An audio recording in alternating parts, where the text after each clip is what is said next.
নমস্কার বন্ধুরা, শুভ সন্ধ্যা। এই মুহূর্তে আরেকটি আবহাওয়ার আপডেট নিয়ে চলে এলাম। এই মুহূর্তে লাইভ ওয়েদার দেখাচ্ছে আমাদের এদিকে মেঘ পরিষ্কার আছে এবং বাতাসে জলীয় বাষ্পের পরিমাণ বেশি হওয়ার জন্য অনেকটা ঘরমাক্ত পরিবেশ দেখাচ্ছে। এবং এই মুহূর্তে আমরা উইন্ডিতে চলে যাব। আবারও একটা ঘূর্ণাবর্তের সৃষ্টি হওয়ার সম্ভাবনা আলিপুর আবহাওয়া দপ্তর জানিয়ে দিয়েছে। সেটি মূলত রবিবার থেকে মঙ্গলবারের ভেতরে এটি সৃষ্টি হবে।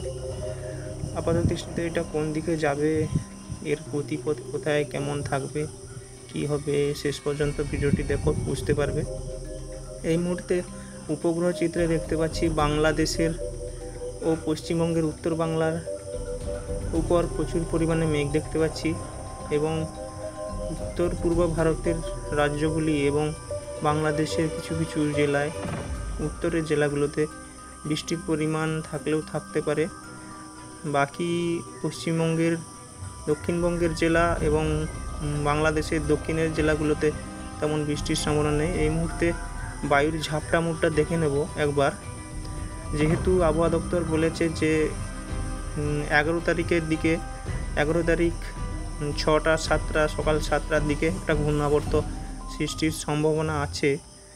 সেহেতু আমরা দেখে নেব সোমবার 2টা 3টা 4টার দিকে সমুদ্রের উপর একটা 60-65 কিলোমিটারের একটা বাতাস, ভারী বাতাস দেখতে পাচ্ছি এই মুহূর্তে।